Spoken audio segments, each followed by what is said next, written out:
안녕하세요, 우라늄맨입니다. 판타스틱 4가 개봉을 했습니다.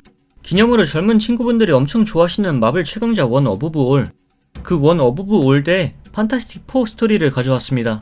오늘 이 영상으로 원 어보브 올의 전투력이 어떤지 확인해 보실 수 있으실 겁니다. 게다가 마블 코믹스 빌런 고트인 닥터둠도 어느 정도 연관이 있기 때문에 닥터둠의 영향력이 코믹스에서 어느 정도로 되길래 그렇게 호들갑인지도 아실 수 있으실 거예요. 이는 현재 텀블벅 기간 한정 펀딩 중인 판타스틱4의 3권 죽음 너머에 수록된 스토리인데요. 펀딩 얘기는 나중으로 미뤄두고 바로 들어가보죠.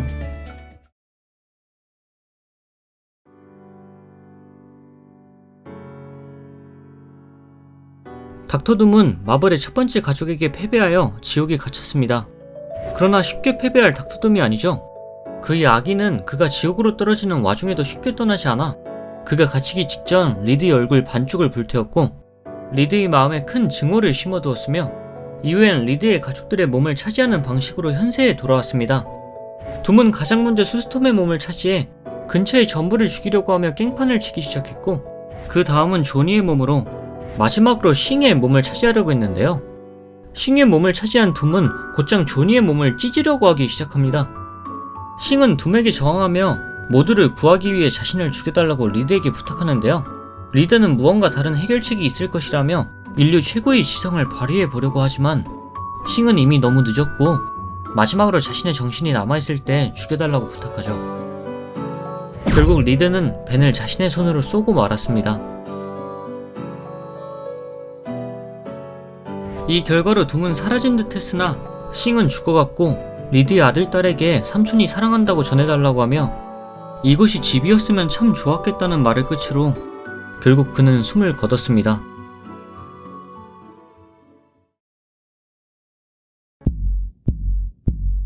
리드는 절친의 죽음을 받아들일 수 없어 수많은 시간을 들여 그를 되살리려고 했지만 실패했고 며칠 내내 벤을 되살릴 방법을 찾는 데에만 집중했죠. 벤의 죽음은 가족을 갈라놓았습니다. 조니는 미친 건지 벤과 대화하는 듯한 말을 하며 정비공으로 새로운 삶을 시작했고 수는 아들딸을 데리고 정신이 딴 데 팔린 리드와 잠시 떨어져 지냈죠. 그렇게 시간이 지나고 리드는 수없이 시도한 끝에 벤을 되살릴 방법을 잠결에 생각해내게 됩니다. 아이러니하게도 이는 그의 숙적 닥터둠에게서 얻어낸 아이디어였죠. 리드는 벤의 몸을 몰래 빼돌렸고 벤의 생명력은 죽는 게 아닌 변하거나 어딘가로 가버린 것이라는 결론에 다다랐는데요.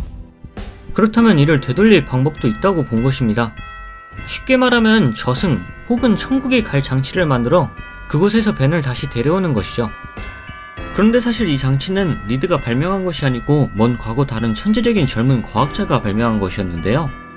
다름 아닌 닥터둠이 죽은 자신의 어머니를 찾기 위해 만들었으나 그것이 폭발하여 둠의 얼굴을 날려버린 바로 그 장치를 리드가 보완한 것입니다. 하지만 아무리 리드라도 사후세계는 안전한 여행이 될지 장담할 수 없었으나 벤을 살리기 위해선 가족을 위해선 뭐든 할 수 있었던 그들은 결국 사후세계를 향한 모험을 시작합니다. 그렇게 장치가 가동되고 그들은 사후세계라고 생각하는 곳으로 도착했습니다. 리드의 이론에 따르면 사후세계는 우리가 어떻게 믿는지에 따라 달라진다고 하는데요. 아늑한 천국을 예상했던 그들과는 다르게 현실은 참혹했죠. 조니는 리드가 잘못 데려온 게 아닐까 싶었지만 리드는 틀릴 리가 없다고 하는데 이 천사들의 얼굴엔 이목구비 대신 너흰 여기 있으면 안 된다고 쓰여 있었습니다. 이걸 발견하자마자 이 천사들은 사라졌죠. 천사들의 경고에도 이들은 벤을 되찾기 전까진 돌아갈 생각이 없어 보였습니다. 어떻게 믿는지에 따라 수없이 변형되는 이곳을 모험하며 벤이 죽었던 과거를 생각하면 감정이 골이 깊어지기도 하던 그들이었지만 앞으로 진행하면 할수록 부서졌던 조각들을 다시 끼워 맞추며 나아가는 가족들이었죠. 이 다음은 자녀들과 편안한 삶을 지내는 수의 천국, 가족들과 캠핑을 하는 조니의 천국도 발견할 수 있었지만 조니의 아버지가 너무 늦었다고 말했을 때 갑자기 피해 급류에 휩쓸려 버렸습니다. 이 급류에서 겨우 나오니 이젠 쬐끄만 천사들의 공격이 이어졌는데요. 이 기묘한 사후세계는 그들을 전혀 환영하는 것처럼 보이지 않았죠. 그들이 포기하고 싶어질 때쯤 그들을 잡아 일으켜 올려준 건 다름 아닌 싱의 모습이 아닌 인간 벤이었습니다. 벤은 사실 가족들이 고통받는 모든 걸 지켜보고 있었지만 아쉽게도 자신이 해줄 수 있는 일은 없어서 지금까지 기다렸던 것인데요. 벤을 만나자마자 리드는 벤에게 가족들과 함께 다시 현세로 돌아가자고 제안하지만 실은 이곳은 아직 천국도 아니라는 사실이 드러납니다. 그리고 천국은 이 거대한 문 뒤에 있다는 사실도요. 또한 벤은 이 거대한 문에 막혀 천국으로 가지 못하는 상태였는데요. 더불어 리드와 일행을 이곳에서 떠나게 하려 한 것도 벤이었다는 게 밝혀집니다. 왜냐하면 벤은 그들이 끔찍한 진실을 알게 되는 걸 꺼렸기 때문이죠. 바로 벤이 천국으로 가는 걸 막고 있던 건 이 문의 잠금 장치를 만들어낸 리드였습니다. 이건 놀라운 장치였지만 이 문의 장치는 리드의 디자인을 습관 것이었죠. 이는 아무래도 리드가 현세에서 벤의 시체를 붙잡아두고 있었기 때문처럼 보였습니다. 벤을 천국으로 보내주기 위해선 다시 돌아가야 했죠. 그들은 결국 아무런 소득도 없이 이곳에 온 이유도 사라진 상황. 하지만 이 모험은 마지막 인사를 하기 위한 모험이었다며 리드의 사과와 벤의 위로 같은 교통정리를 한 뒤 집으로 돌아가려고 하는데요. 그런데 조니가 급작스레 이것은 무슨 함정일 거라며 내가 아는 벤은 이렇게 쉽게 포기할 사람이 아니라고 오히려 벤을 공격합니다. 그리고 곧 조니의 분노는 당장 이걸 해결하라며 리드에게로 향하는데요. 리드 역시 그러고 싶지만 도통 방법이 없었죠. 이와 동시에 이곳이 무너지기 시작합니다. 그들의 감정이 격화되며 벤을 향해 방아쇠를 당긴 것을 리드가 자책하면 할수록 이곳은 더욱 빠르게 무너지기 시작했고 벤은 이 문을 어떻게든 열 수만 있다면 모두를 이곳에서 구할 수 있다고 생각해 리드를 부르는데요. 그러나 리드는 이미 멘탈이 나가 아무것도 안 들리는 상태였죠. 하는 수 없이 벤은 리드도 못하는 걸 풀 순 없으니 이 장치들을 손으로 떼어내기 시작하는데 그 모든 걸 떼어내보니 그 안에 있던 건 싱의 피부 같은 벽이었습니다. 그제서야 벤은 깨달았습니다. 이전의 장치는 자신이 천국으로 가지 못하는 게 리드 때문이라고 벤이 믿었기 때문에 벽이 리드의 장치 형태로 나타난 것이었고 자신이 모든 걸 가로막고 있던 걸 깨달은 벤은 당장 리드에게로 달려가 다시는 너를 내버려두고 가지 않는다는 말로 무너져가는 리드를 붙잡아 올렸죠. 사실 그 어떤 친구도 친구가 천국에 가는 걸 원치 않지는 않을 것입니다. 그렇게 이들의 감정이 누그러들자 이곳이 무너지는 것도 멈췄고 다시 가족은 함께하게 됐죠. 이후 다시 문으로 돌아와서 리드가 이 문을 열 방법을 찾는 도중 그동안 이걸 옆에서 다 지켜보고 있던 벤이 어릴 때 죽었던 벤의 형 댄이 제안을 합니다. 자신은 이곳을 이끄는 사람, 즉 창조주의 대리인 자격으로 그들에게 여기 남을 것을 제안하는데요. 원한다면 아들과 딸을 데려와도 되고 모든 우주의 비밀에 대한 답과 궁극의 지식에 접근할 수 있는 기회까지 얻을 수 있을 것이었지만 리드는 팀을 대표해 이를 거절합니다. 이 제안은 매우 영광이지만 우리는 아직 탐험하고 목격해야 할 것이 남았다며 우리 가족에 기쁨을 주는 것이자 목적은 도착하게 될 곳이 아니라 그곳으로 향하는 여정이 그 답이라고 정중하게 댄의 제안을 거절하죠. 이걸 들은 댄은 바로 따봉을 날려줍니다.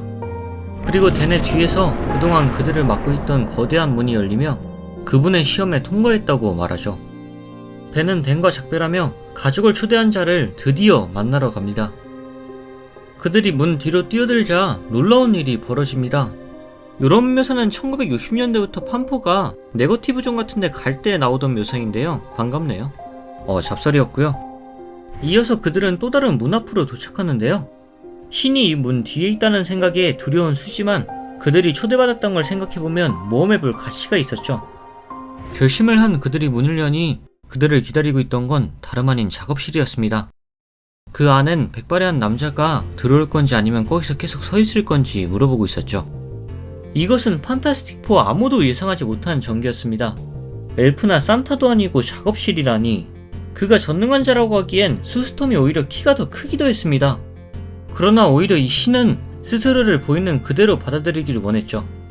그는 곧이어 자신의 창작물들이 신에게서 인간성을 찾아낸다고 말해주는데요. 여러분도 아시겠지만 판타스틱4는 그의 창작물이기 때문에 그들에겐 작가의 모습, 판타스틱4를 창작하고 마블 DC를 안 가리고 그의 수많은 캐릭터들을 창작하며 미국 만화 역사에 지대한 영향을 끼친 제커비용의 모습으로 나타난 것이었습니다. 또한 작업실에 전화가 울리자 신은 전화를 받기까지 하는 친근함을 보여주는데요.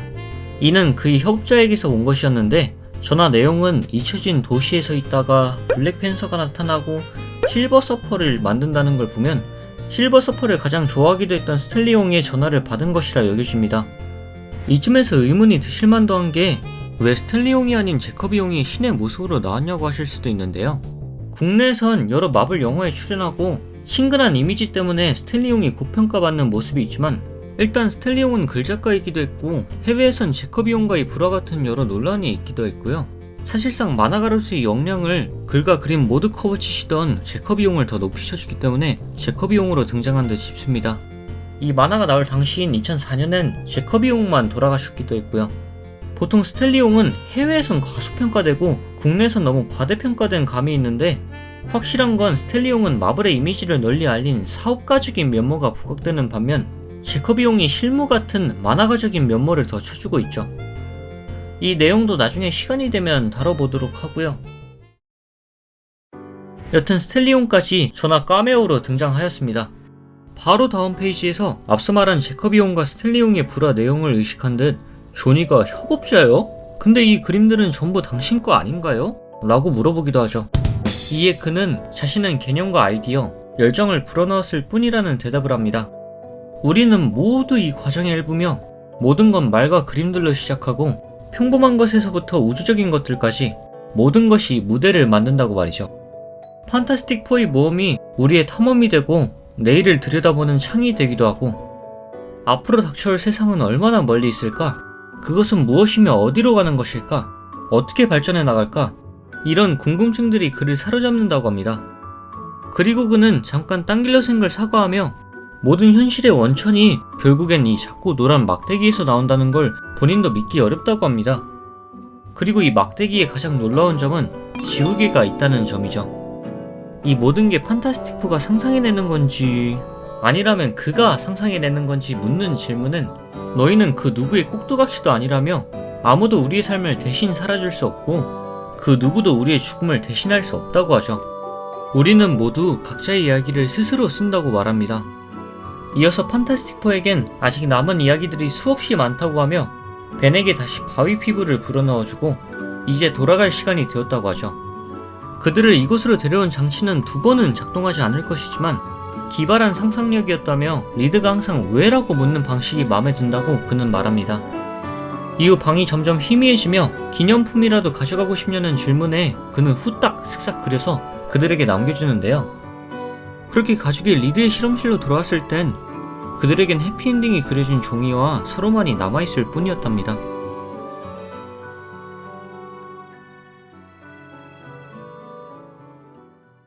자, 이렇게 스토리는 끝이 났고 이제 본편 스토리보다 더 재밌는 노가리 시간인데요.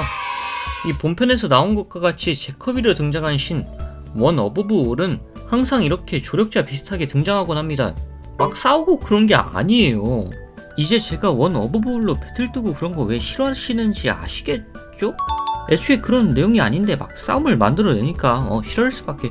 네, 아마 강함 순위 같은 걸 기대하셨다면 막 싸우고 그런 걸 막 충분히 기대하셔서 실망하실 수 있는데요. 진짜 신이라는 이름처럼 성경에 종종 등장하는 신의 도움 같은 느낌이 강하죠. 그러니까 fucking 의미 없는 강함 순위. 근데 한 번은 아스트랄 레귤레이터를 지닌 타노스가 진짜 배틀 비슷하게 뜨기도 해서 마블이 스스로 이런 거에 떡밥을 던져주긴 했는데 뭐 그냥 넘어갑시다. 대부분 그냥 뭐 이런 식으로 진행돼요. 그리고 여기서는 원 어버브 올이라는 말을 쓰지 않습니다. 원 어버브 올이란 말도 고유명사화 됐긴 한데 직역하면 모든 것의 위에 있는 자란 뜻이잖아요. 제가 봤을 땐 그냥 신이라는 말을 다르게 표현했던 건데 그게 캐릭터 이름으로 굳은 게 아닐까 싶네요. 아님 말고. 여기선 메이커나 올마이티, 갓이란 표현으로 불립니다. 그래서 원 어버브 올이랑 동일 인물인 거는 잘 모르겠는데 뭐 저는 그냥 갓으로 이해했는데 원 어버브 올이라네요. 네. 마지막으로 광고 아닌데요. 이런 따뜻한 이야기들이 가득한 판타스틱 4 책이 지금 텀블벅에서 기간 한정 펀딩 중입니다. 펀딩 성공 시에 분권이 출간된다고 하고 영상 내용은 509번째 이슈부터 511번째 이슈에 앞부분 조금 더한 내용이니 3권 죽음 너머에 수록된 한 25% 분량이 되겠네요. 솔직히 이런 홍보 안 해도 마음 놓을 수 있으면 안 하는데 홍보를 해야 겨우겨우 100%를 찍어서 양해 부탁드립니다. 이게 이제 취미인데 사명감이 든다는 게 조금 저도 부담이 되긴 해서 그만하고 싶어요. 그리고 국내 한국어로 판타스틱 4를 볼 수 있는 선택지가 조나단 힝맨이 쓴 판타스틱 4밖에 없었는데요. 이거 지금 절판이기도 하고 뒤지기 어려워서 입문용으로는 가족일을 중시한 이번 펀딩작이 제격입니다. 근데 이거 얼티밋 컬렉터 팩이 조금 부실하다고 생각이 되는데요. 보통 해외 펀딩을 보면 PDF를 끼워준다든가 띠부띠부 실이라든가 조그만 거 주기도 하고 쇼츠로 다룬 프리퀄 코믹스도 괜찮아 보이고요. 아니면 제 생각엔 얼티밋 컬렉터만 이런 변형 겉표지를 추가로 주는 것도 괜찮아 보이는데 이 영상 보고 시공사가 이거 보고 있으면은 찐막으로 작화 별로라는 억가가 있던데 수스톰 뒤지게 이쁘게